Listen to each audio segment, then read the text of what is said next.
think that was it. Are we going? Are we going? For the UFC comfortably. Just grab people up at the behest device. So, you see what the Eagles are doing? Talking about how we needed to make it from Jurassic Park. I mean, they have great battles and car shows and we're working on our next spot. Right, Terry. Without destroying the record that I was the first one to record Darnell. I felt like I was the next man. I was like, hey, I'm not everybody in there. We need it. I know. Yo, we back in effect. It's the Build and Destroy show. Wicked Meticulous, High Rise, May Dolly, of course. Make sure you hit that subscribe button. It don't cost you nothing. We here, you can see on your screen with your own eyes, have a special guest. If you're tuning in to the audio only, High Rise will give our guest the penultimate introduction. I will. First off, I want everybody to let's wish May a very happy rebirth born day. He is one of our hosts on here with Wicked and myself. So we have, as y'all can see and are about to hear, we have a guest. She happens to be from Tacoma, Washington. Some of y'all may know her from Tacoma because this is a local show. She's done a lot of amazing community work in Tacoma. She's founding member of the Tacoma Action Collective. She has done stuff as a computer science teacher and educator in the city, doing the media lab in Tacoma, and she has a PhD from MIT where she specialized in sort of, I guess, getting marginalized youth just empowered and involved in STEM and in like their local communities. And we have on this show been talking a little bit about, or kind of a lot as best as we can, about flock cameras and facial recognition technology and sort of the mishaps that are going with that. And Dr. Jaleesa Trapp is a recognized expert in those fields, and even has work in some called the Algorithmic Justice League, which is probably as cool as it sounds.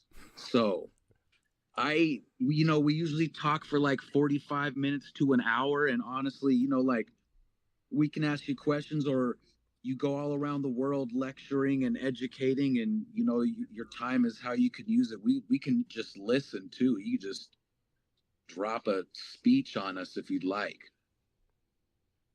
Welcome. I don't like just talking at people. I'd rather you guys ask me questions. I can talk a little bit about some of the work that I have done and am working on now, and then I'd rather you guys ask me questions, especially as it pertains to Tacoma. I got my PhD from the MIT Media Lab, where I also did my master's. I was actually teaching high school computer science in Tacoma when I applied for grad school. I was kind of shocked I got in. I was like, oh, I guess I have to move across the country. But the people in my research group had been following the work that I was doing in Tacoma. In addition to being a high school computer science teacher, I was also the program coordinator at the Clubhouse, which is an after-school program. And there's actually a network, more than 150 of these clubhouses in communities that are under-resourced around the world. And so they had actually been following along the work that I was doing. And so they're really excited for me to come and bring that work to the Media Lab. And a lot of the work I was doing was around teaching educators how they can recognize the genius that young people already possess, instead of saying like, oh, we need to teach these kids how to use computers. We need to teach, and I'm like, they already know. These kids are hella smart. Here's how you can look at what they're already doing and connect it to the curriculum. For my PhD thesis, it's called Justice and Creativity. And so I worked with 10 clubhouse sites around the world, including Palestine, Australia, South Africa, Panama, and then some places across the US, where we gave young people money and a year to create a social justice campaign in their communities. But they had to be the ones driving these campaigns. They had to identify root causes and come up with solutions, but they got to use all the technology in their space to address those issues. One of them in California, in Redwood City, California, they actually put together a podcast called Loud Whispers, where they interviewed people in their community, undocumented people in their community, and connected their stories to resources. Because one of the things that they identified as an issue was that a lot of undocumented people in their community did not know their rights, and did not know how to get connected to resources. And so, um, yeah, that was something that the teenagers identified on their own and addressed it through a podcast. So they got to be really creative in how they addressed the issues.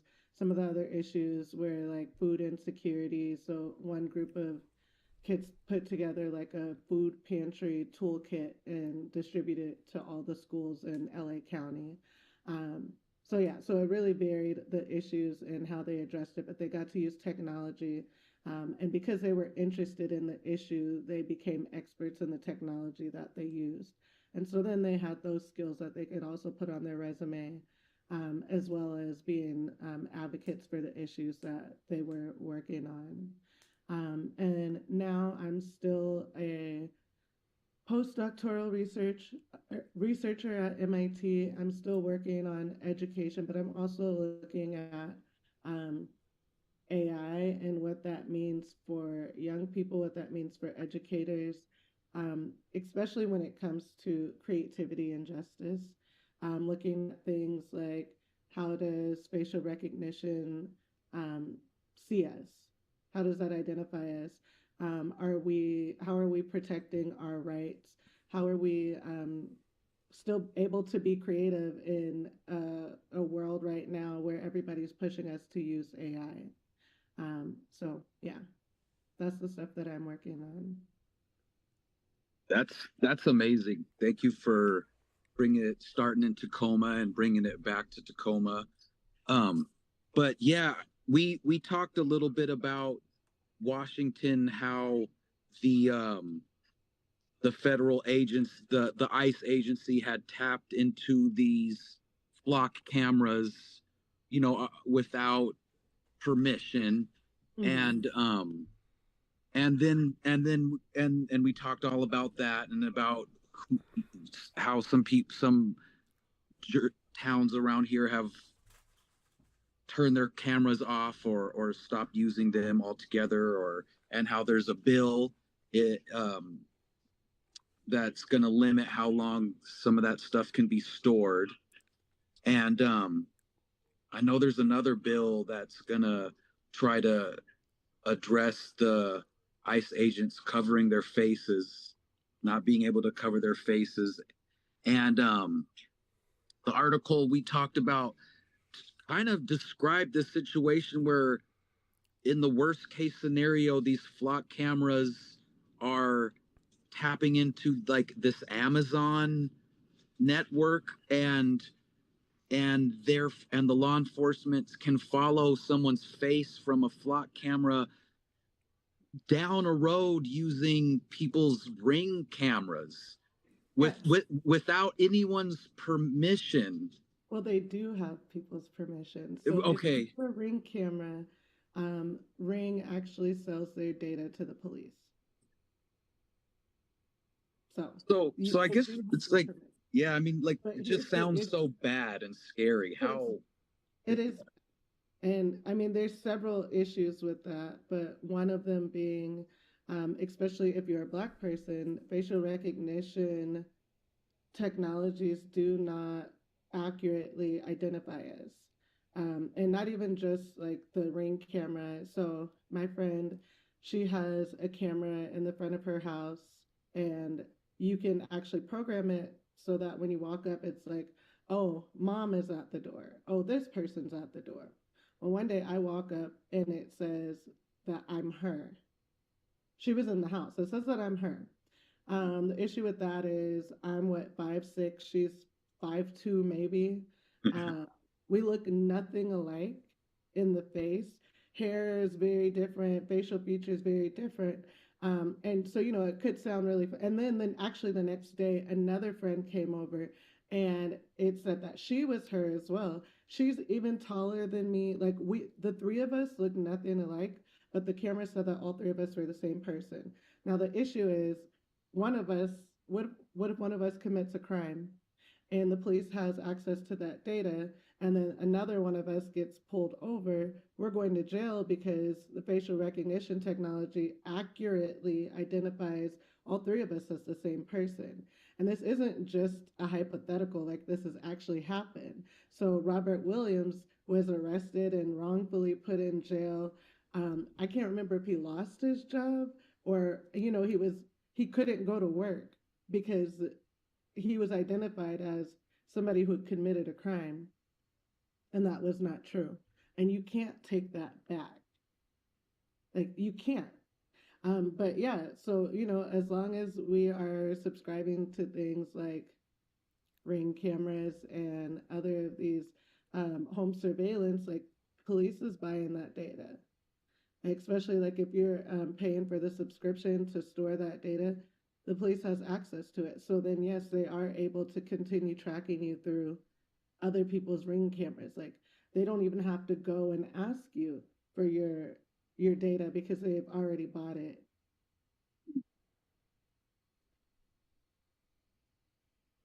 So we bought it. Yeah. And, yeah. Well, we usually just go around and take turns asking questions for a while. So, Okay. Yeah, so like you said, we bought into it. Is it more of a user agreement thing? Is it one of those things where we just don't know what we sign up for when we press agree? I agree. I think that's part of it. I think the other part is as things change, like terms and agreements change, and I think some people don't even know that this is what's going on. Some people just don't even know.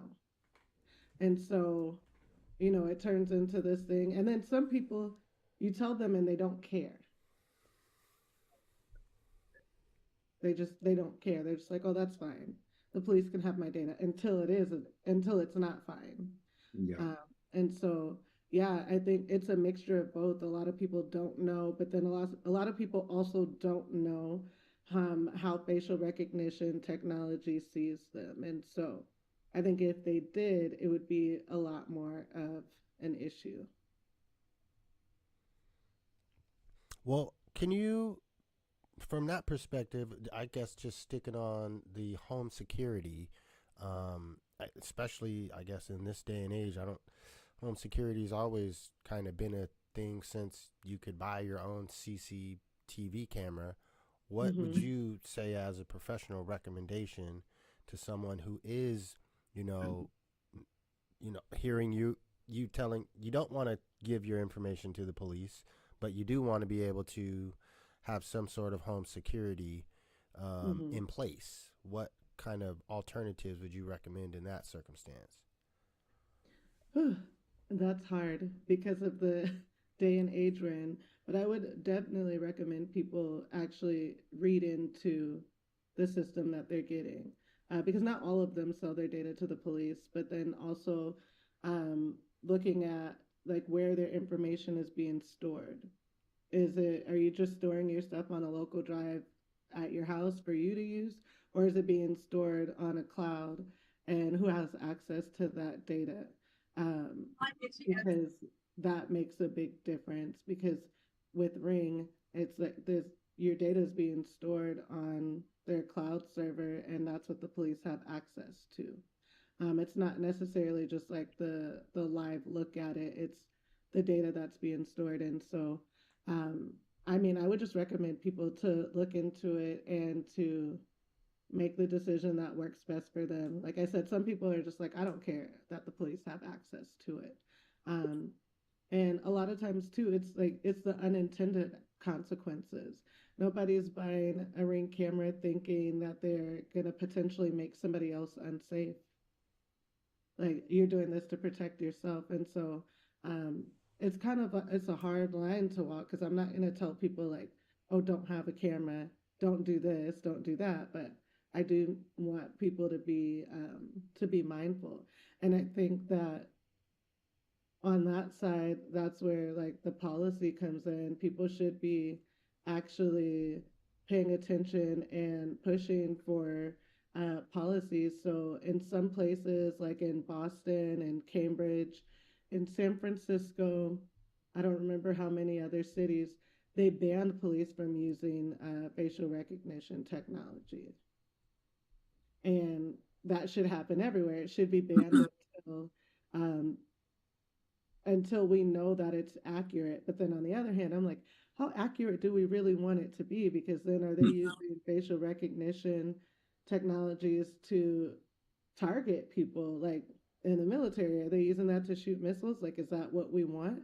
But we should be asking for them to ban the use of facial recognition technology for law enforcement because it's already not accurate and it just makes it more dangerous for people who are already in danger and people who are already over policed.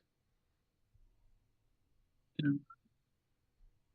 Is that sort of the key to the future that you see is an active like community and populace sort of knowing when to push back on certain technologies because it's like you can't stop it, but maybe you could just say we're not going to use it here. And is that sort of what you think about, like the creativity side of AI too, sort of, or is that here to stay? Do we need to try to keep it out of certain areas? Is there inherent, I would be sad. I mean, it's probably sad but true, but there's probably some Black Mirror racism all up in the AI too. Um, so yeah, talk about maybe AI a little bit with creativity. Ooh, I'm like, how long do we have? Yeah.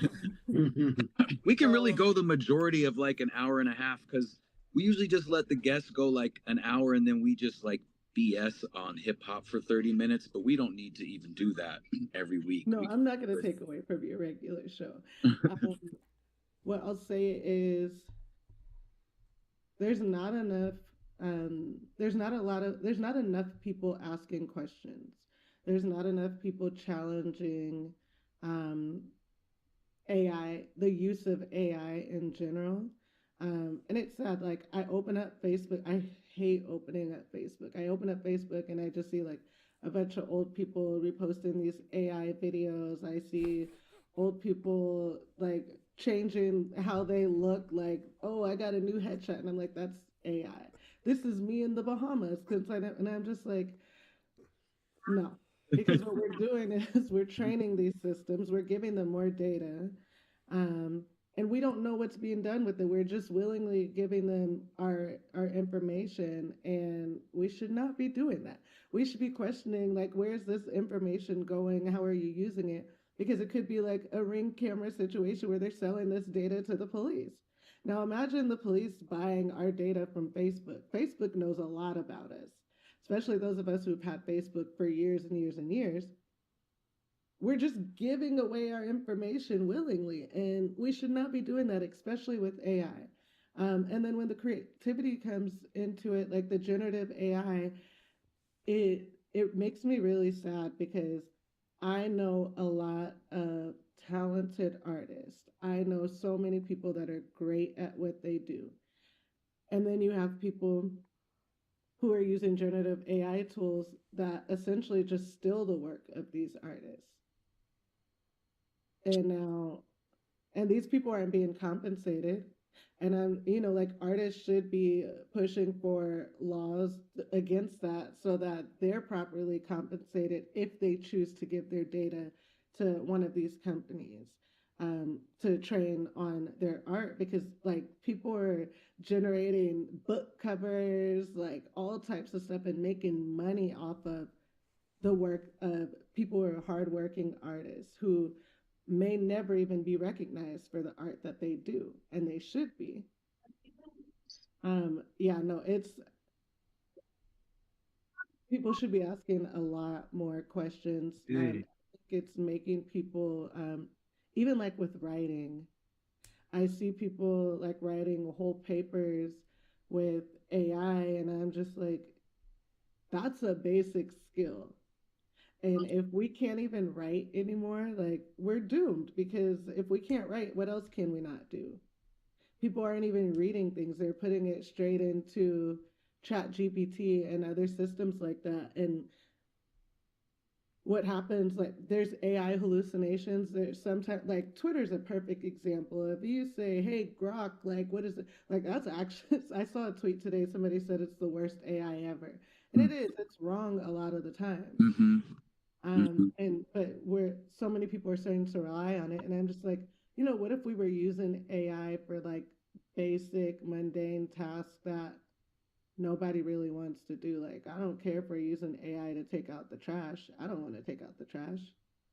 mhm. But now we're using AI to make album covers and stuff, and I'm just like, no, there's plenty of people who can do that. But there's also just on the flip side of that, a lot of people are doing like vibe coding where they're just putting in these prompts and playing around, like building websites, building things with code, but they're not actually coding. Cool. Now people who don't know how to code can code, they can create stuff. But what happens when all of the people who do have a background in coding are retired or no longer here, and now there's a whole generation of people who only know how to put in a prompt to an AI system? What happens when something goes wrong with that? Who's going to be the critical thinkers, the creative thinkers to create something new if we're all just going off vibes? Like, I just there's so many issues, but I really have an issue with generative AI, these prompts, and people are just like, oh, it's so easy, just do that. Not to mention the environmental impact, how much resources it's taking to use a lot of AI. Not everything, but so like I mean our computers already, like they've found different solutions, but back in the day to operate a computer it took so much power to do that, and that's what it's taking to run a lot of these AI systems. And people aren't even giving it a second thought because hey, I got this new picture for Facebook. Mm-hmm. May. Would you say, I guess, after hearing about data, would you say that that's one of the most valuable things in our reality nowadays is our data? Our data, especially our biometric data, because that's also where it's headed. When you go to the airport and you go up to the TSA line, what do they tell you to do? They tell you look in the camera. Yeah. They take your picture. Do you know that you can opt out of that? No. Mm-hmm. When you get there, you can tell them, don't hand them your ID. Tell them that you don't want to have your picture taken, or you can say, I want to use the traditional method, and they have to let you opt out. Now, Okay. if you hand them your ID first, then they're going to be like, oh, I can't, you already gave me your ID. They're going to do a bunch of BS. But you can opt out of that because we still don't know what they're using that data for. Yeah. Okay. We don't know. But our biometric data, I'm like, there's just so many stories too, even just like people literally submitting their DNA to like 23andMe, and then their cousin getting arrested for a crime because these different DNA companies are selling this information to the police, and they're using it to solve crimes. I'm not saying solving crimes is a bad thing. I'm just saying I don't want somebody else owning my biometric data, owning my, Yeah. you So know, you're saying it's more sacred than what we live. We treat it really frivolous. yeah, And we do. yeah, we should treat it way more sacred. Mm-hmm. And I mean, history repeats itself when we don't look at Henrietta Lacks. Like all of this Yeah. medical research that people have made so much money on happened because of literally of her body. And Yes. what at what cost? Like what did her family get out of that? And that continues to happen because, it's a cute Facebook picture. Look at me in a business casual suit. Like, let me imagine myself in this. Like, it's fun, but we don't know where our data is going. And people aren't asking the questions. They're just like, oh no, Chat GPT made me um, a meal prep plan for the month. So, this is cool. And I'm just like, what are they doing with your data after? It's Mm. going somewhere. And we should be very protective of our data, of our biometric data, all of ours. That belongs to us, but it's being sold to companies. No, she's right. If Henrietta Lacks wasn't the example, that's all the example we need. She's right. Well, I have to admit to being an album artwork maker. Mhm. And you're an artist. Tisk, Okay, tisk. hey, I'm admitting it here. I'll make sure I'll do better and hold myself accountable. That's part of what this What show did is you about. use? I think at the time it was something diffusion. Okay. I'm trying to think if there's one in particular that there's been like a really big debate on them training their models on like real artists' work. I'm trying to think of the name of it. When I think of it, I'll tell you. But no, I mean like we don't know until we ask questions, until we stop and think and say like, wait a minute, how did this AI system do that? Like, what is it being trained on to be able to put the outputs out that I want? And I think that, I never wanted to focus on AI. I was like, I hate AI. Like, it's annoying for so many different reasons. But that's part of the reason why I really enjoy the work that I get to do, teaching young people how to code, teaching them to think critically about what they're creating, teaching them how to think ethically. I ask a lot of questions like, what's ethical? Because they're going to be the ones creating technology in the future. And, we don't want things like, I mean, because there is, people will say, oh, there's no bias in AI, it's a machine. But who's creating these algorithms? Who's creating all of this? People aren't thinking about that. If you think about, what I said about facial recognition technology, why doesn't it recognize Black people? Who are they training it on? They're not training it on, and if they are training it on Black people, maybe just a few different people. It's like, oh, okay, that's why me and two other people who look nothing alike, we're all lumped into the same person. And I think that's why it's so important for me to be able to work with young people so that they can look at it and say, oh no, like this isn't right. Like, how do we create things in the future to where we don't make these same types of mistakes? Because I mean, AI is impacting even more than just our facial recognition and art. If you look at things like college admissions, job applications, Workday was just involved in a lawsuit because it was discriminating against people. There's been a whole test where people submit resumes using their real name and a white sounding name and getting callbacks because of that. And that's been happening for a long time, even before people were using AI. But those same people that were, in HR are the ones giving the input on the algorithms. And so it's still being trained on that same type of thinking. Same thing goes with college admissions. it's even happening in court. They're using AI to determine people's sentences Hmm. based off of AI thinking if somebody would be a repeat offender or not based off of these certain metrics instead of a human being standing face to face to a judge. And so AI is like in so many different sectors that people aren't thinking about. And one of the things that we have to think about is who's creating these systems and how is it going to further put people behind who've already been on this side? Like, how is it going to further marginalize people?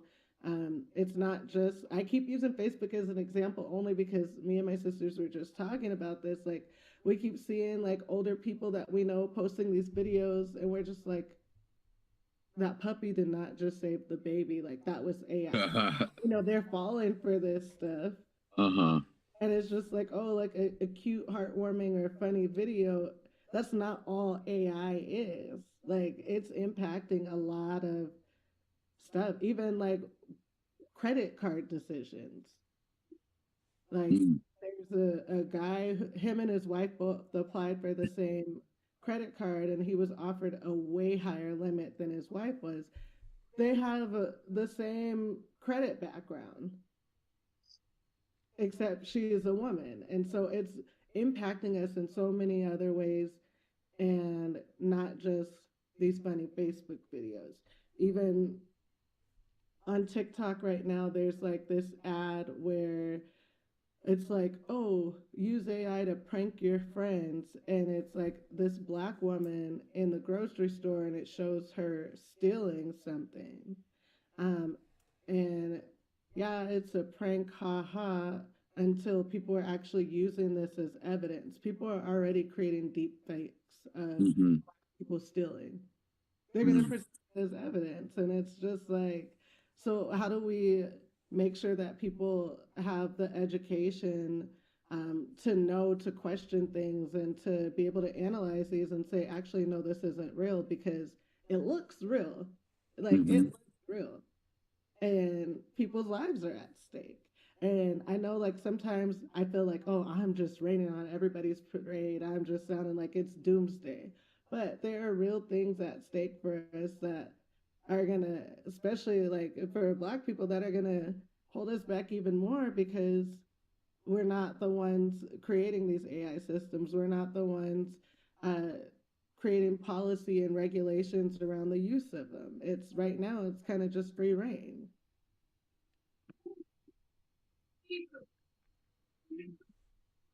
Is Well, it on me?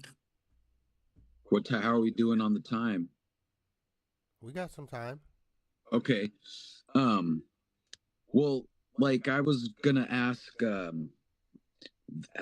that uh on all the movies, MIT and Cambridge and Harvard and Boston, it always has a story, like a whitish story. And I was just curious, is it did you feel any of that? Is Boston have that vibe more than other big East Coast cities? Is it that much different than Tacoma? I'm just kind of curious personally, what you found. Cambridge is so funny because people hear it be like, you live in Cambridge, not Boston, blah, blah. It's literally just right across the river. Um, Cambridge does not have a Tacoma feel at all. Um, I think historically, there have been people pushed out of Cambridge because of gentrification, because of all of the colleges and the like the biotech companies that are here. To me, Cambridge feels pretty sterile. It feels very science labby. Um, which is why after I lived here for I don't know how many years, I actually moved to Dorchester, which is in Boston, but it's south. That feels more like Tacoma to me. So I lived in Dorchester for like what, 5 years, 3, 4, 5 years. I just moved back to Cambridge temporarily, but yeah, no, in Cambridge it is not. It's not a Tacoma vibe at all. Um, it is. It's very interesting. A lot of people, and because it's not a Tacoma vibe, it was hard for me to meet local people here and get connected to what people are organizing around because it is a lot of people that are here at MIT, at Harvard, at all of the other colleges around here, or the like Moderna, Pfizer, all these companies like the Coke labs, all that stuff is here. And so a lot of the people I found myself interacting with are not from here. And so things that they think may be issues here are not necessarily. And we've seen that so many times in Tacoma where people move to Tacoma and they're just like, this is an issue. I want to, and I'm just like, dog, you're not even from here. Uh, when I lived in Dorchester, that felt more like Tacoma. Like I got to meet people that were doing a lot of community organizing, people who were, um, they're like, we don't have good food options, so they open up a co-op. And things like that. So that had more of a Tacoma vibe than Cambridge. So that's something that was not what still has been really hard for me, um, being at MIT and feeling so isolated and just not feel I just feeling like I don't even know if disconnected is the right word, but feeling disconnected from community because I still can't really tell you. I mean, I can. There are a few people that I know of in Cambridge that are older that used to do a lot of community organizing work, but yeah, it's an interesting place. A lot of smart people, but there is a disconnect. Very academic and Oh, real lots of labs and that's an understatement. Like in Cambridge, I can go sit at a bar by myself and somebody will ask me, so what do you do? What do you mean, what do I do? Like, if I go somewhere in Tacoma, nobody's supposed to ask me, like, what do you, they're like, oh, hey, how Yeah. are you? Like, what's up? yeah. No, then if they find out you go to MIT, what's your research? Like, dog, I'm at a bar. Why are you asking me about my research? Like, am I giving a lecture Yeah. right now? Like, I did not like that. Wow. It's So a good. everywhere feels like you're in a TED Talks. Everywhere feels like I'm in an interview. I'm like, why are you pressing me? Yeah. Well, I want to speak to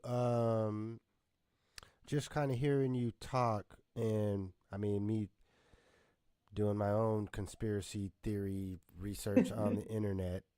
It sounds like you definitely have kind of opened my eyes on some of the things and usage. So if I'm thinking in my head of a hierarchy of importance on as a community member in Tacoma or anywhere for that matter, for wherever our listeners are at. Um, if there are things that I were going to try to organize around or at least uh, become a bit more knowledgeable in trying to prevent certain things. So starting with the AI facial recognition usage by police, like if that is happening in Tacoma, like that seems like top priority. We should be like, yo, we need this to stop. Uh, AI determining sentencing, like, come on, like that's so. Those are the two that just stood out in my head as you're speaking.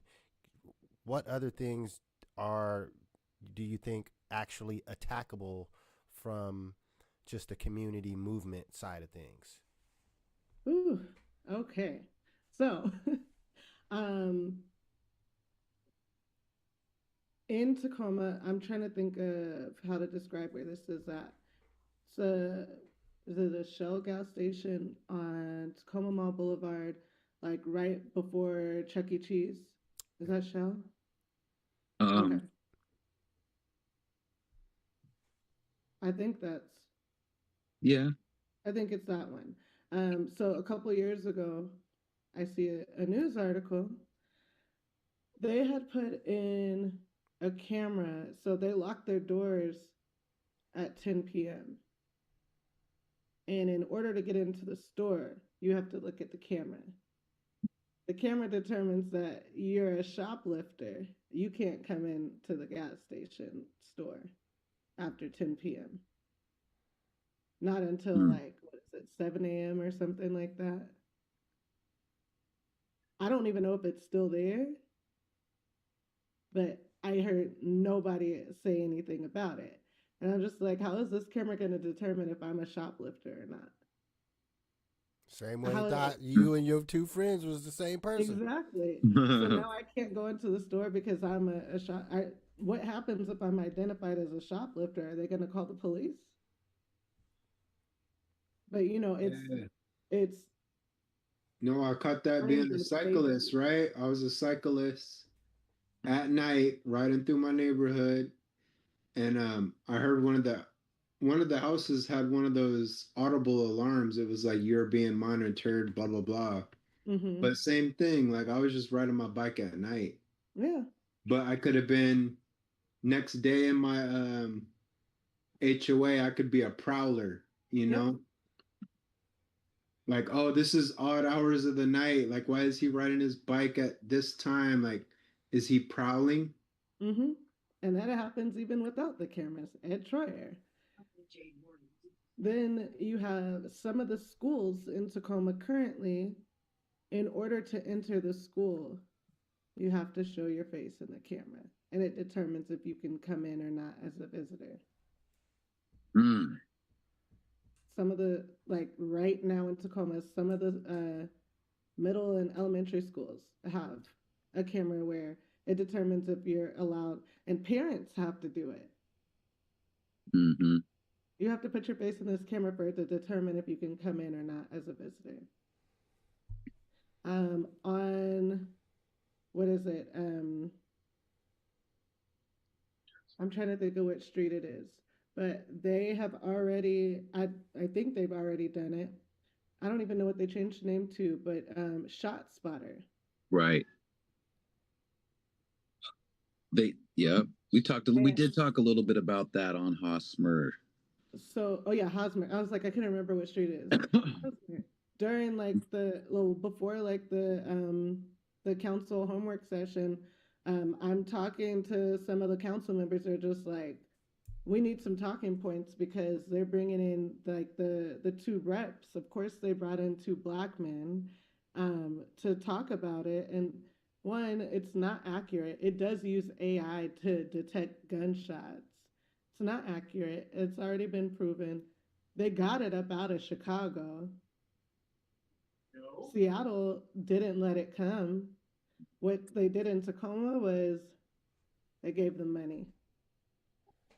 So the city of Tacoma got a grant to use a Shot Spotter, and with that grant comes a researcher. I'm trying to think of where university. I think like she's a researcher in Nebraska, university like Nebraska, Omaha. I think that's where she is to do research on Tacoma. She got like $800,000 to conduct this research. Yes. Now, what they could have done with that money is use that in the community. There's plenty of people in the community, even if they don't have a formal degree, who could do data storytelling. They can talk about gunshots in that neighborhood. Sometimes it's not gunshots that it's detecting. Sometimes it's other things, but there's plenty of other things that they could have done with the money. So to answer your question, there's a few things that we should be paying attention to. One is how much money is being spent on these surveillance tools that side of Tacoma is already over policed. So all it's doing is furthering over policing a community that's over policed, but with AI. And they're receiving money to do that. The city of Tacoma is receiving money to do that because they also got a grant. So part of it is like the city got a grant, and then this professor, I want to say she's in Nebraska, got money to do research, when in reality, research does not have to be you reading a book or you analyzing numbers, because numbers aren't always accurate and they don't always tell the real story. They could have used that money to go do some real research in the community and talk to people there. So looking at where the money is going for these tools that are surveillancing us, seeing what's written into the what is the agreement between the city and the police. They just redid it. I don't know what it's called. But looking at what's written in there about their use of facial recognition, um, and are they using it already? Because they might be, and they're not telling us. Sometimes they turn on their body cam, sometimes they don't. Is when they feel like it, type of thing. But what they could do is use their body cam footage and run that up against data that they've purchased from somewhere else. Again, that may not always be accurate. But then also just looking at other ways it's being used in the community. So, like I said, is it being used to prevent people from entering spaces in the guise of keeping people safe? Because, like, I know that one of the cameras at the schools is like a school on the north end. Like, would it? But yeah, so I think like looking at the money, but then also asking these questions like, why is this camera here? What company? What are their policies? Are they selling this data? Like, I really have to show my face just to pick up my kid? Like, that's crazy. But it's all happening quietly, and people are just willingly going up to the cameras, putting their face in because they're not even knowing that they have a right to protect their own data, to protect their faces, their biometrics, because it's being sold.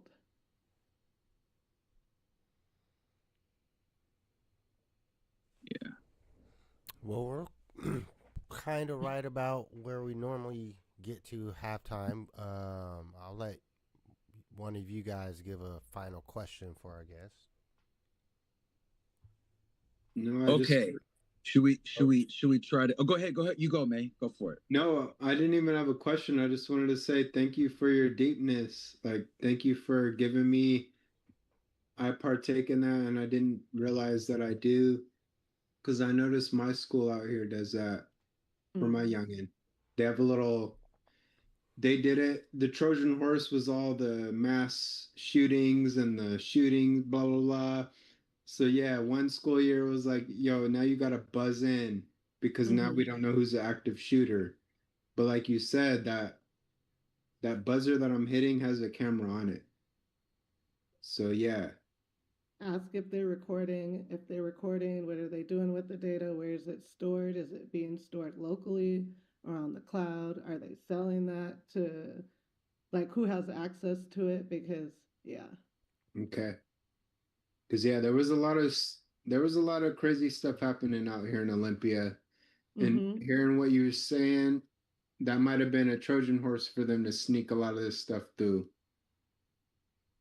Yeah, I mean, and they're sneaking it through in education in so many different ways, in attendance, determining disciplinary action for young people in schools instead of taking a human approach and saying, oh, I noticed that you've missed a lot of school. Like, is there something going on at home?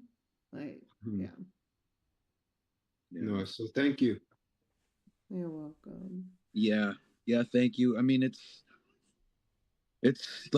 just like, I guess basically the bottom line is just like the fight kind of continues in this new age, and you would really wish that with technology we could have overcome such an archaic thing as racism. And it's just, but it's not. It's in this new world, and it's because there's not equity still in its designing. And um so we're honored to have your expertise on here, and it's good to see you. I know I was just in Tacoma, my bad. I'll be back. Word. Yeah, no, thank you for having me. Yeah, I hope people keep having these conversations, keep asking questions because, and also I hope people are getting their kids into learning about technology, learning how to code, not because they necessarily want to go work at Microsoft, but just so that they understand how things work and so they can continue to combat this because it's still happening, it's going to keep happening. And as long as we don't know how these things work, we just have to be consumers and we just have to be on the other end of it, and it'll be harder to fight back. Well, yeah, I want to thank you as well for, kind of opening my eyes on some of the questions we should be asking. I have to say, I'm probably a more pessimistic person when it comes to thinking about where the future is going, but, thinking about, you being involved with kind of teaching youth and even hearing you explain the importance of reading and writing. I've heard people in this AI field that preach about, hey, there's going to come a time where you won't have to write and you won't have to read. All you have to do is talk to your phone or whatever the new device is, the glasses or the, Dragon Ball Z eye scanner. Like, so you give me hope in here in knowing that you are on the front lines of hoping to train up some more folks to where if we ever do get at that point of there's a shortage of the folks coding, then we will have the bulk of that shortage. We know how to do it, and we're the only ones left. Like, that's what I can only hope for. Yeah, I mean, as long as I'm alive, and it's because I know my family history. I know that people in my family and people who look like me, it was illegal for them to learn how to read and write. I will never ever like give that up. I will never let people in my life like not be able to read and write. Oh no, we're doing the basics because that's how they controlled enslaved people, by not allowing them to read and write. It was literally illegal. My mom was the first person in her family to graduate from high school. My mother was the first person in her family to graduate from high school. It ain't that far. We're not far removed at all. Everybody thinks it's like thousands of years ago. It ain't far away. Not at all. And I grew up knowing my grandparents, my great grandparents, my great grandma. I think she went to school up until like the 5th or 6th grade. That's it. My grandmother, my dad's mom, I think maybe she went to elementary school. That's it. Same. And so, and it's not about like, people are like, oh, vote or die. It's not on that type of stuff. It's really just, I know my history and I know that reading and writing is very important. If it wasn't, they wouldn't have made it illegal. Facts. Yes. And so, yeah, that's a part of the reason why I'm just like, no, we have to combat this. We have to ask these questions because we can't let things go backwards. And we already see, especially with this administration, how backwards things are going. So that's very hip hop of you. Thank you. Yeah, we really appreciate you. And things are moving really fast. It might something's coming up here in the future. We might have to tap you back in for an update on our knowledge debriefing on things we need to be focusing on. So thank you once again for being here. Yeah, if you got info on like the clubhouse or anything, you can just message it to me and we'll post it in the comment section under this video, so it'll just be up there forever. Okay. And I'll send you this video later on. Okay. Thank you for having me. Hey, we appreciate you.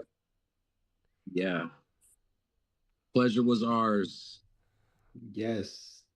All right, folks, we are right at our halftime breakiatomy. We're going to jump into some tracks. We do got, of course, birthday special requests on the line.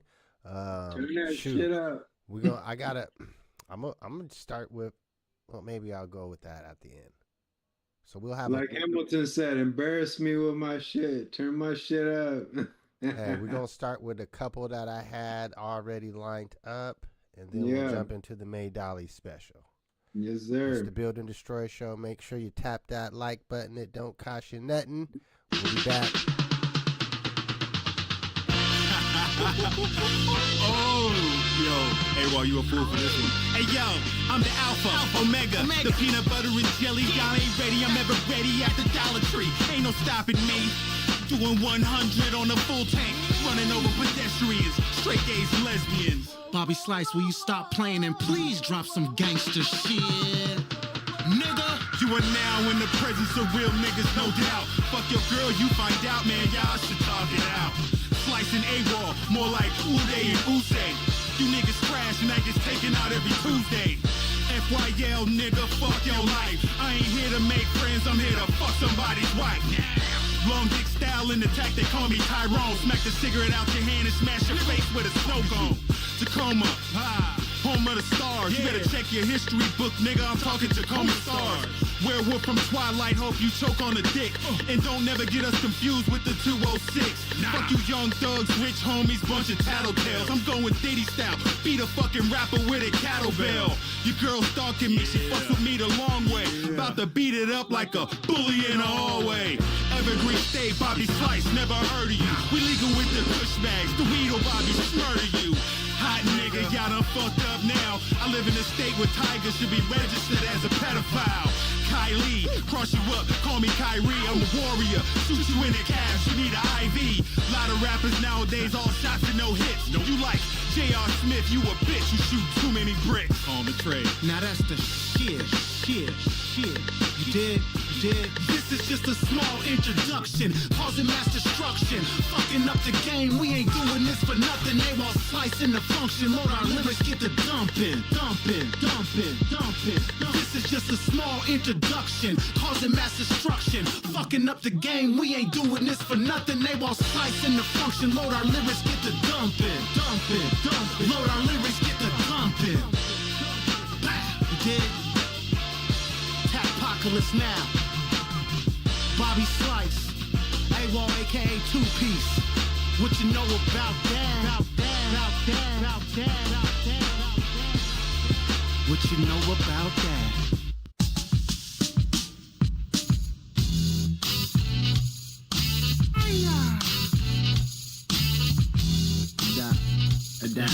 Adaptive. My crew, we gets down to business, and after the mission is finished, we kicks it. My crew, we get down to business, and after the mission is finished, we kicks it. We kicks it. My crew, we gets down to business, and after the mission is finished, we kicks it. In every cell, the atoms revolve around the nucleus, like the planets revolve around the sun. On me, you can come and get some. Oh, my knee pod me hum. My tongue is a gun. I'm about to let off one, let off some, let off on someone. My actual facts produce factual acts. My spats fracture your backs, wax have no counterattacks. Oh me, oh my, this guy ionize on my modus operandi. 365 times infinite. On your dean, or use a god on the job. Shake a 10 like you God, sham God. Any mushmouth MC get hit with a plus degree. Purpose plus desire equals 33.3 times infinity. Infinite creativity. You spit it acidic, you a reptilian lizard. Every line I rhyme is alkaline. God cipher divine, or when I go for mines. Rhymes by the oodles, aiming at your noodles. Third eye never blurry, saw the hypocrisy of the reverend hella early. Had me feeling 7:30, behold my skull flow cold just like it snowed. And I revolve around the table of blunt plasters, waking up the blue dreams. My fools be faking moves like green screens. My brother made a restaurant, her face turned red cause he lost his lease. Quoting scriptures from ancient Greece, I just roll 10 swishers and look at the pictures. Because the weed is much thicker. We interrupt your regularly scheduled programming for preview, rough draft, wicked meticulous new song, Wax Figurines, produced by Marcus Lee.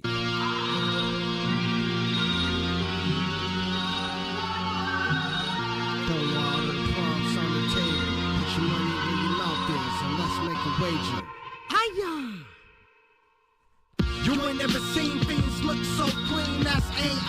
seen. Wax figurines. You ain't never seen beans look so clean. That's AIG. Wax figurines. You ain't never seen beans look so clean. That's AIG. Wax figurines. You ain't never seen beans look so clean. That's AIG. Wax figurines. Digital personification is what you make it. Who loves the Matrix? Cyberpunk ass eating steak with the agents. Viral punks add to the apex. Predator pyrotechnics on screen. No editor for ADAT tape cuts. What's the difference between the real and the fake stuff? AI filters and makeup. Both hide the way that your face look. TikTok, YouTube, IG, Facebook, X algorithm, rage-baited engagement. No square ring or octagon with the fences. They open the range up. Hope is in danger. It's a cold world. That's a quote from the Penguins. In Morgan Freeman's voice, Jermaine the Avatar. It's more the freedom we fighting for after all. Exploding cerebral heights, touching grass and Mars. You ain't never seen beans look so clean. That's AIG. Wax figurines. You ain't never seen beans look so clean. That's AIG. Wax figurines. You ain't never seen beans look so clean. That's AIG. Wax figurines. You ain't never seen beans look so clean. That's AIG. Wax figurines. You ain't never seen beans look so clean. That's AIG. Wax figurines. You ain't never seen beans look so clean. That's AIG. Wax figurines. Throw all of your fucking prompts on the table. Put your money where your mouth is and let's make a wager. Throw all of your fucking prompts on the table. Put your money where your mouth is and let's make a wager. You ain't never seen things look so clean. Oh, we jumping right to the May Dolly mix. No interruptions. Stop fucking around with me. May signing in, and oh yeah, you don't got a chance.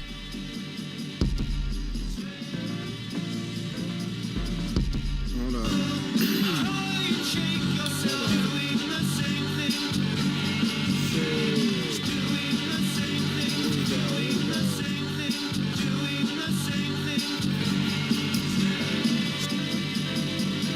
Popped up from the archives, yet it's not enough for our eyes. Targets illustrious must be rushed, not quite fly by stoplight. Stutter step over the guard strife. In other worlds, we cherish like mother's pearls. I received the downloads to grieve down below. Tyrannical technology, tis a trend phenomenally. Rogue binominal greed, obviously. Cold phonetics in my bold poetics. Beef with individuals too slow to set it. I'm nuanced, pronunciated. New songs with a bunch of changes. Criticize the paranoidal hunchies raised in. Pray for Haiti and the other melanated nations. Celebrate the greatness. Fate wakes with the late kiss. It quakes when the plate shifts. Holla.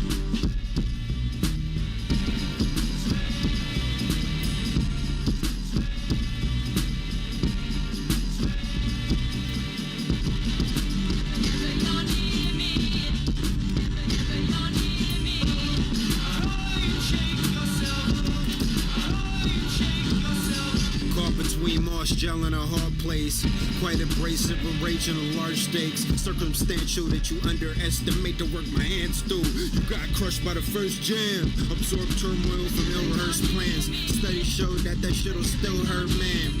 Escapism when the DMT vapes in them. I'm the crate criminal of crim flim. Hold a seance, today's flaunt worthy. I carry uncertainty of purity. Yet it hasn't worried me assuredly. Cuts from the lab make sure you bleed. Using my imagination as a magi, mad fly, y'all's angry larvae. My bars will fade your headspace, barber away. Discarded a player role, save for soul.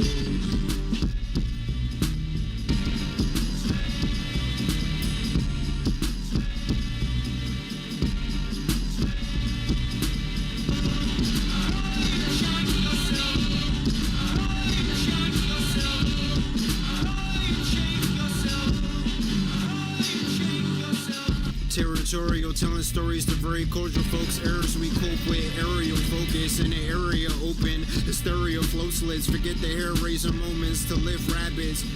Schizophrenic multi-syllabics, when enemies are fighting, they both die to have it. Got the Illinois that I'm so shy to have it. Your genetics left, you comprise the panic.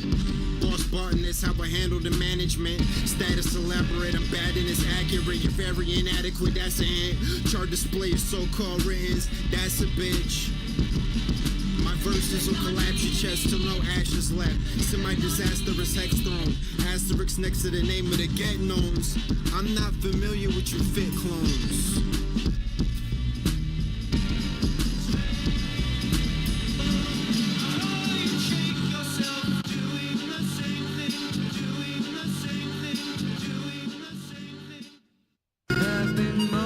Signing in. There have been times I couldn't care. I was the lonely one. Catch the unimpressed, unrepressed summit flex. Begun to run the steps, become the summer breath. Another something, right for you, confront the next. Back of the mind, strategist, grapple to find passages. Master sublime catalyst, compelled to remind matters mix. Social climate collaborator, examiners. Stand in mansions and sit. Classic traps from the pit. Darkness had negative connotations, and then I battled the shit. Autumn abundance, solemn but wanted. Fought for reduction, plotting for one thing. The ambient reconnaissance of a month's end. We pixelated the fickle hatred, fiscally tainted, yet habitually changing. The media mixed pictures he painted, dang it. Top of the paragraph, I'm there at last. At last on the left side of protected pride. Find yourself like Jekyll and Hyde. Watch who celebrates when the devils die. I'm bringing teapot kettle vibes, black it to the point that we escape entrapment. Comfort to show that they was closely wrapped in. I'm gifted, so they was no any packing. I'm on top like ribbon bow, difficult when in the throes of life. Catch rosy brights. Read the vitals and get revitalized. We learn to recite the cries of ancestors. Despite the lies, these plights subside to see light. We need night to arrive. Proceed with weed, pipe, and a vibe. Hyperdimensional shifts, I found a gift in a glyph first. Then I commenced to the picture. Thousands of ways that we can switch words. Out in the maze is a picture. Hyperdimensional shifts, I found a gift in a glyph first. Then I commenced to the picture. Thousands of ways that we can switch words. Out in the maze is a picture. The gravitational pull of the earth was fooling you first. Interrupt the mood till you burst. I move you with hertz and mega ways. Stereoscopic verbatim plays. The sad wonder of dad blunders. Frozen emotion was last summer. I'll show you the notes of the lab lover. I'll show you end quotes that you have uttered. Trimming fat off the pen and pad blubber. Imminent plans for the ceilings now under. Overstand my sober bandwidth. The Mars rover told the other planets. Stunning with a stunner's antics. Another track list, hovered and backflip. Just a flex of synapses. I'm tantric off the cat piss. Made advancements off of rap scripts. Hyperdimensional shifts, I found a gift in a glyph first. Then I commenced to the picture. Thousands of ways that we can switch words. I'm out in the maze as a picture.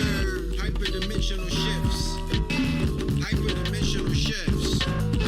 Hyperdimensional shifts. I found a gift in a glyph first. Then I commenced to the picture. Thousands of ways that we can switch words. I'm out in the maze as a picture.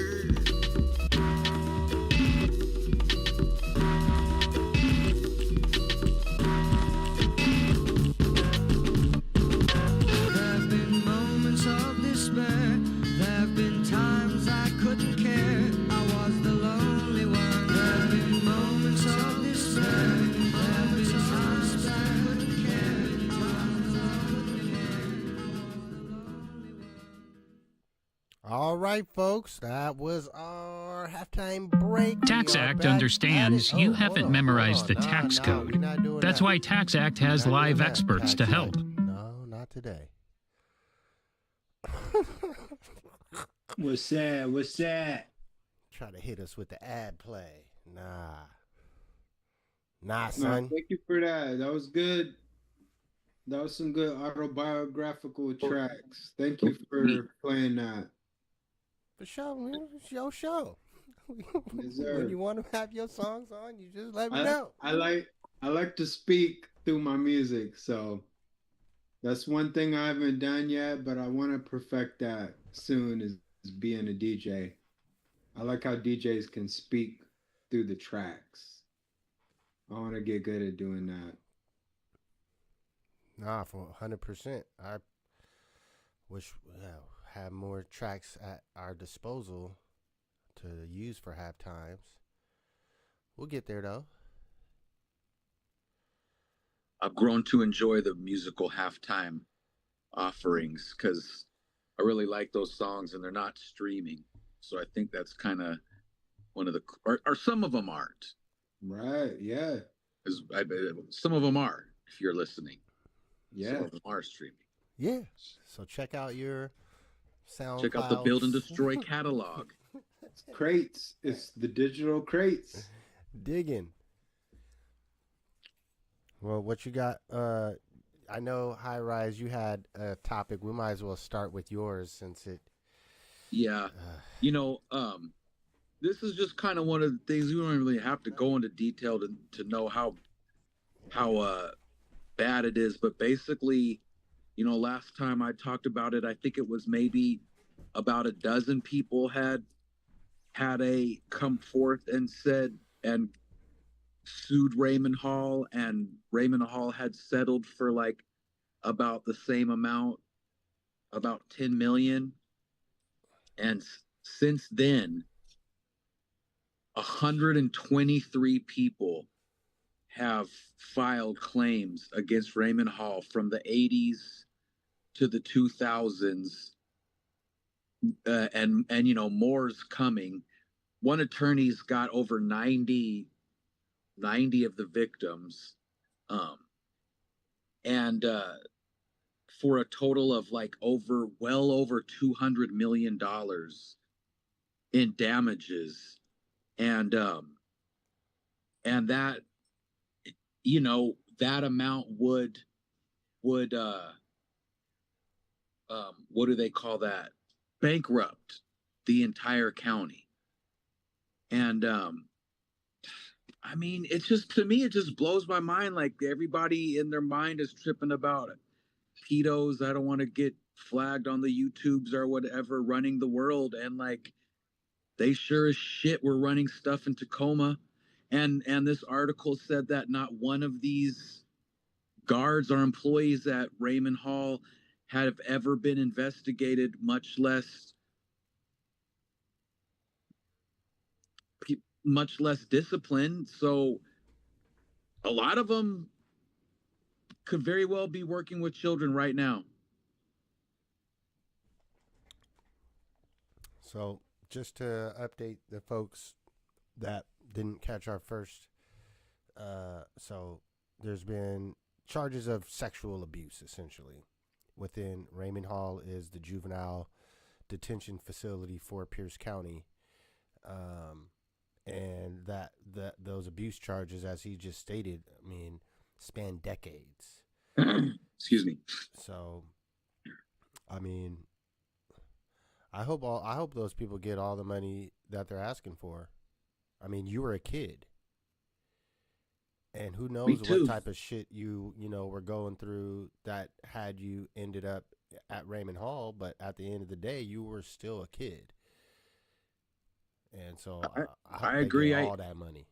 Me too. And they're like, they're the most vulnerable population. They're out of the care and the protection of their parents and their families. And the city, the county is 100% responsible. And if that bankrupts the county, then so be it. Like, we don't have a right to exist. If that's how much wrong we did, then it all needs to be burnt down, then it's all done. Yeah, there isn't such thing as irreversible damage. Like, some stuff just, you can't take it away. Mm-hmm. Especially at the childlike level. Like, that's a different kind of trauma to carry.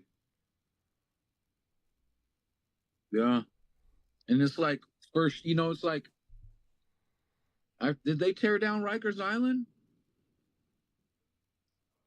I don't know. Or they closed Alcatraz? Remann Hall should not be open right now.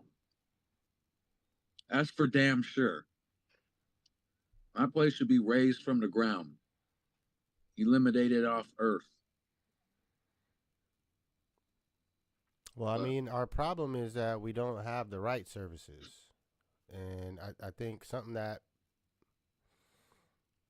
people don't talk about enough is when it comes to these budgets, how much comes and goes to shit that doesn't do nothing. How many nonprofits get grants and shit, and how we don't have actual proper mental health facilities. I mean, it all contributes to the streets being what they are. Those were all at some point, anyone that's homeless and that you see on the street, they was a kid at some point. The system should be more set up, and the term is incentive. Humans run off incentive. And I mean, that's why you have people that scam. That's why you have people that are lazy and stay in the welfare system and don't put effort, because they're incentivized to. I know personally. Like, I was at that bottom rung, needing food stamps, needing child care assistance. And there's a threshold that you're at where for a good amount of time, you're losing money as you get raises in your wages. Yeah. They take away that, child care assistance once you hit a certain threshold. And that was a big thing for me. Child care is expensive. So folks just make that decision. You know what? I'm not going to try hard at work. I'm not going to try to move up the ladder. I'm not going to go back to school. Nowadays, it's kind of, that's somewhat of a moot point, just going back to school, because that's its own kind of racket. But yeah, I definitely know it's all systemic, but it starts from,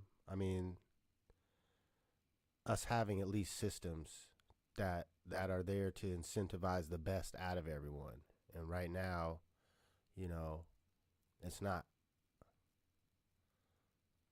Yeah, and like Jaleesa was saying, like, some of this stuff is irreversible. Like, once you're getting booked for some shit that you didn't do, like, depending on how far along the process is, like, you can't just take that back. Like, you just got to take the rap. And I know that's a big thing being incarcerated, is everybody in there is saying that they didn't do it, but there is a percentage of those that are in there that didn't do that shit. So some of that's irreversible. Like, you can't just compensate them after they did 30 years and think they're going to be better and refined. Listen, some things aren't even, you got booked. I'll tell you another personal example. The one time I tried to go to Canada, driving in a car, you get to the gate and you give them your ID. They ask you, have you ever been to Canada before? So here's a tip for anyone that's watching. Always say yes.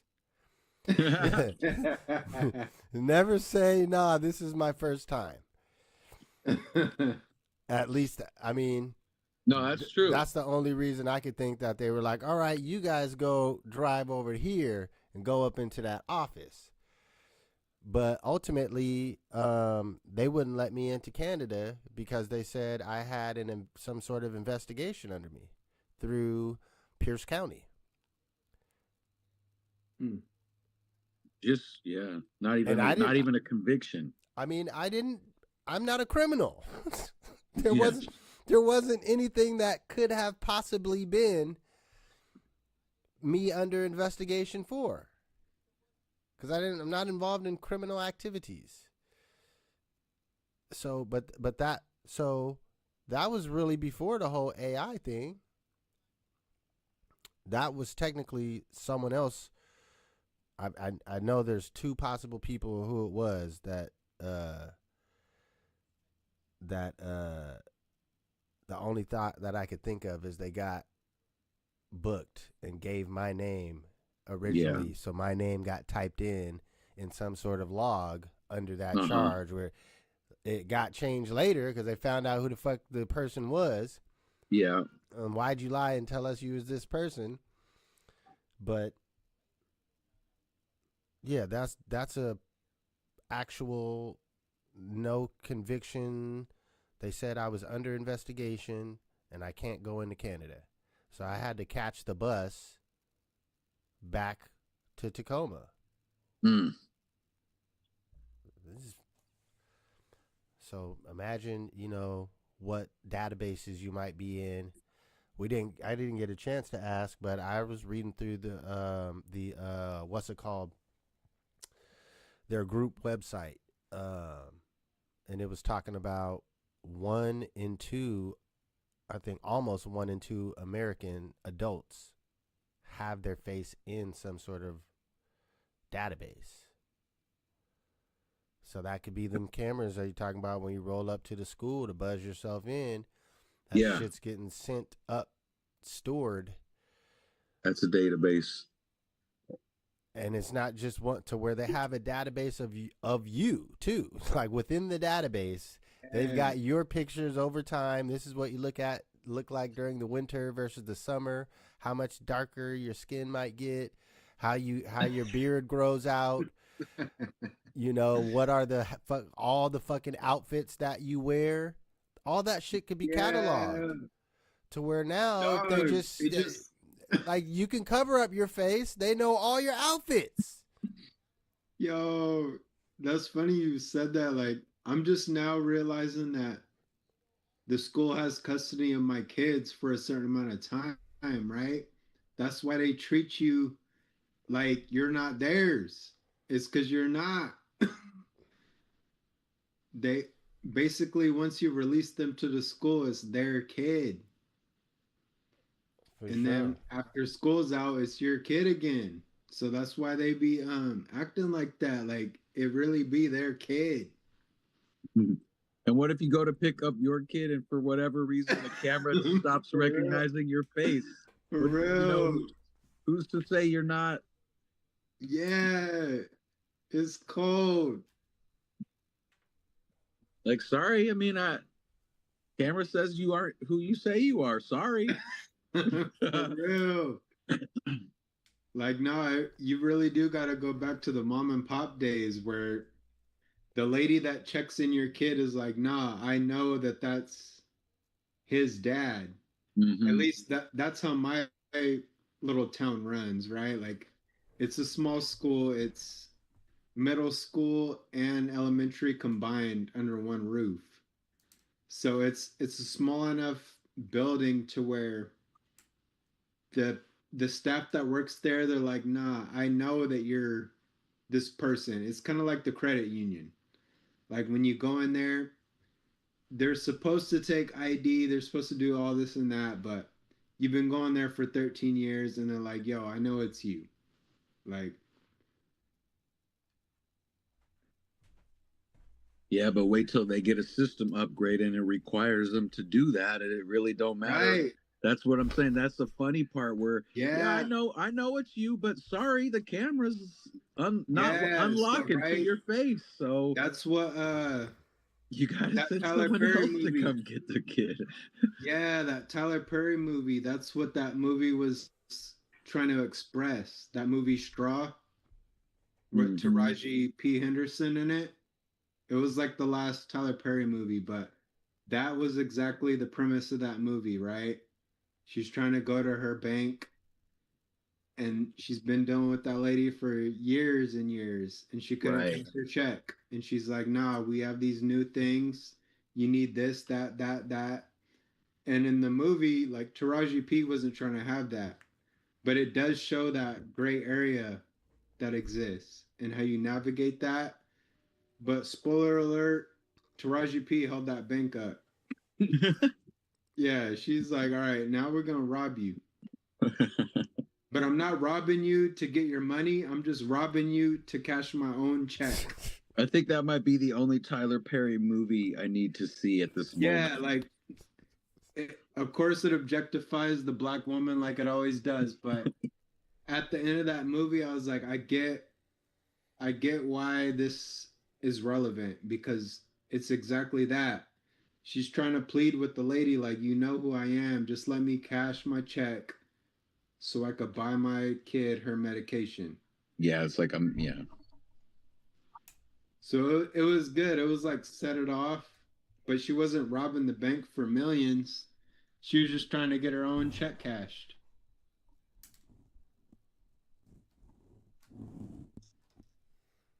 Yo, I gotta go to the casino.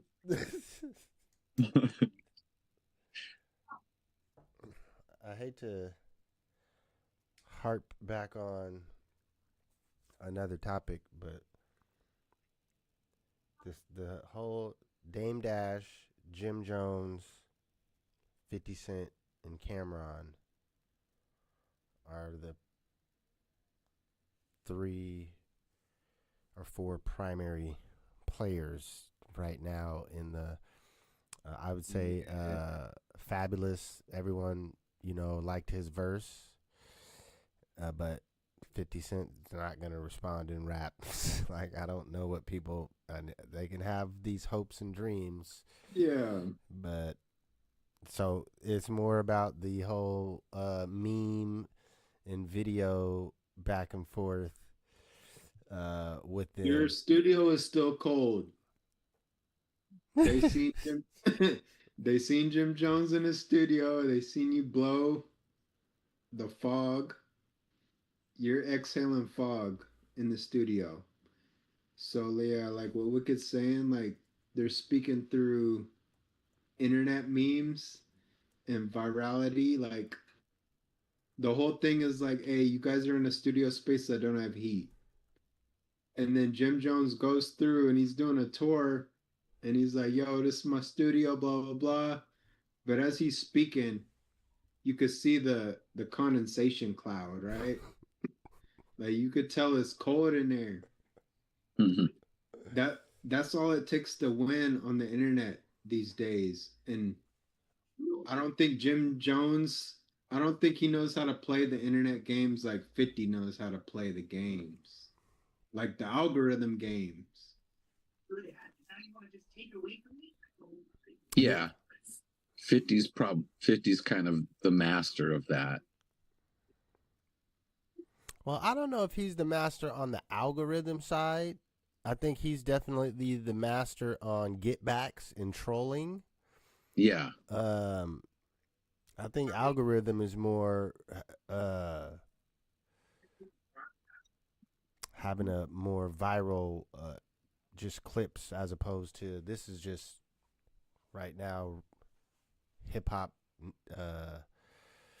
soap opera news essentially. But I definitely I think he's bitten off more than he can chew, and he plays it off. He's a good play it off person. As far as Jim Jones, but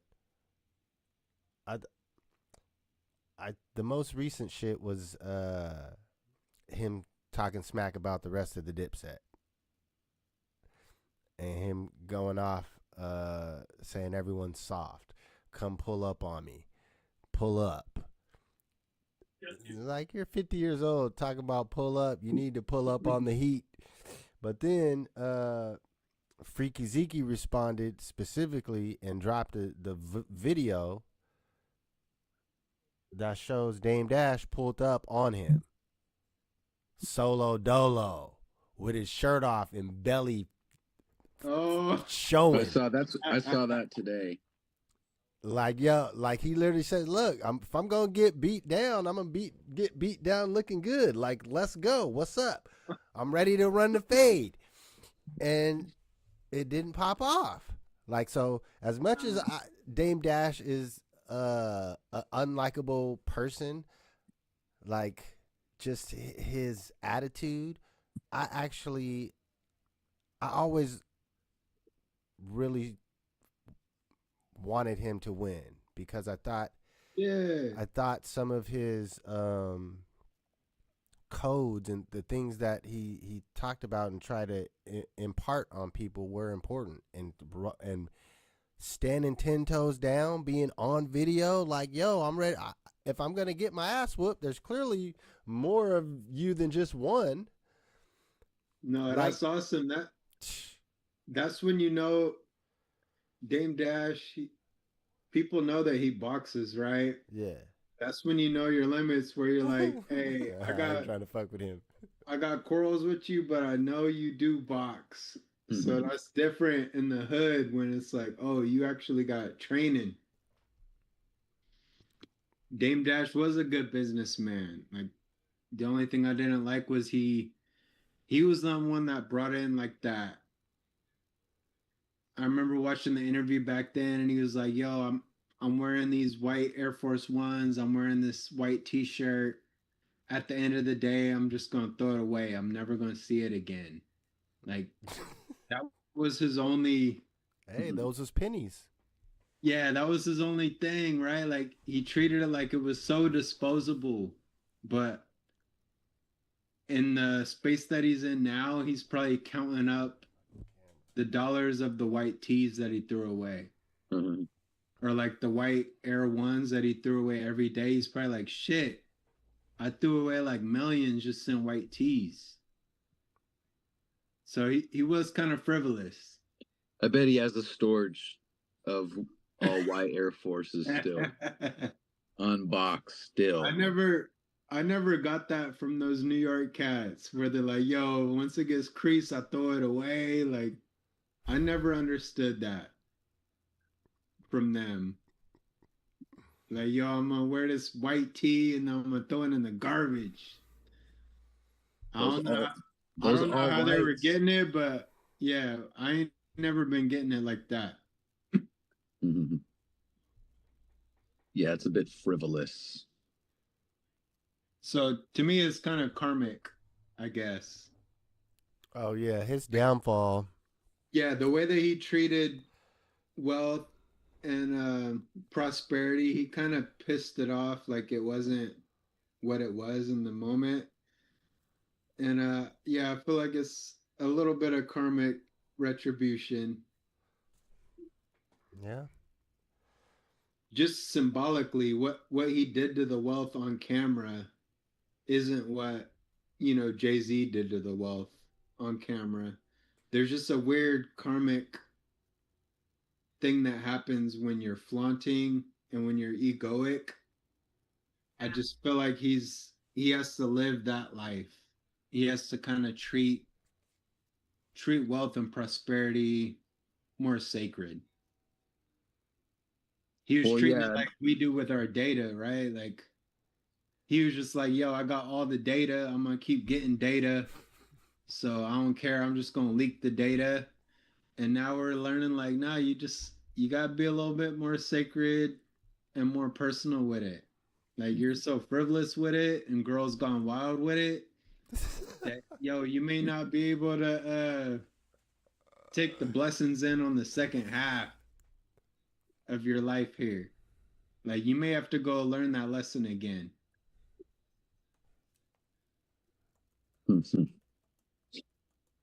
Shout out Marcus Lee in the chat. Yeah. So, yeah, long story short, I don't feel bad for people that used to throw away shoes. Don't have money now. Like you were throwing away shoes and shirts on camera, so I don't feel bad that you don't have the wealth that you used to have. Yeah, that's wild.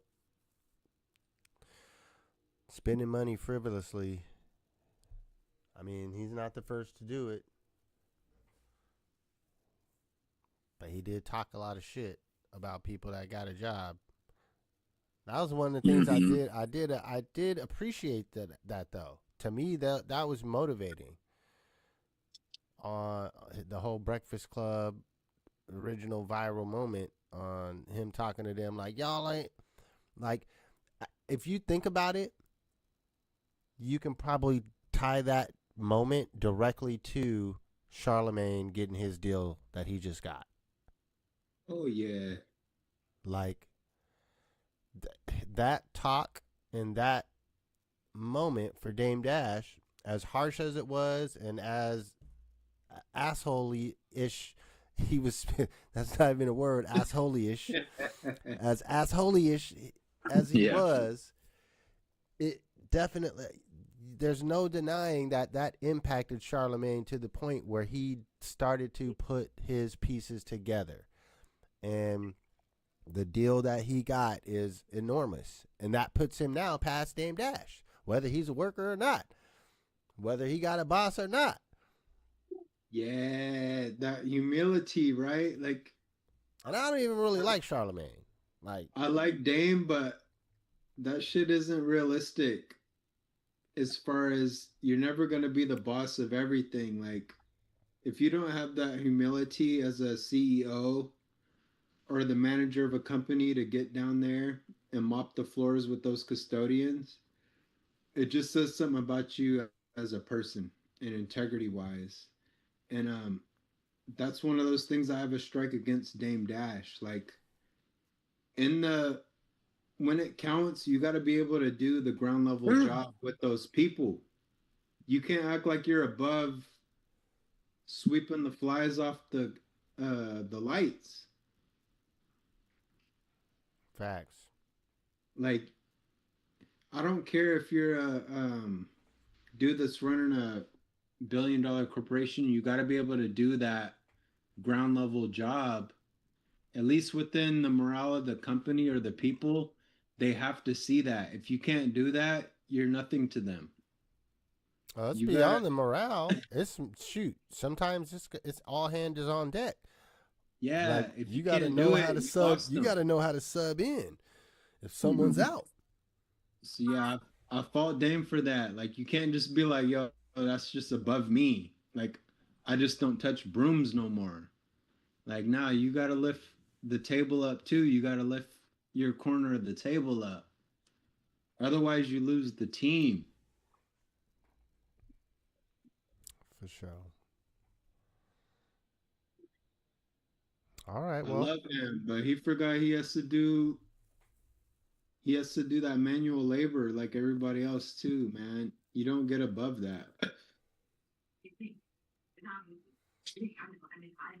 all right. Well, I think we can end our live stream here. We'll have a couple more minutes to chat for the Patreon folks. So let me hit that now.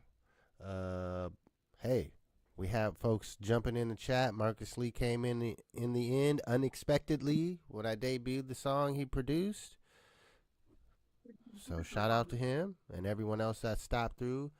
And even if you didn't stop through on the live viewing, shoot, you're going to see this on the playback. We appreciate you if you leave a comment. Make sure you hit that subscribe button. It don't cost you nothing. This is the Build and Destroy Show. We'll be back next Sunday around 5 p.m.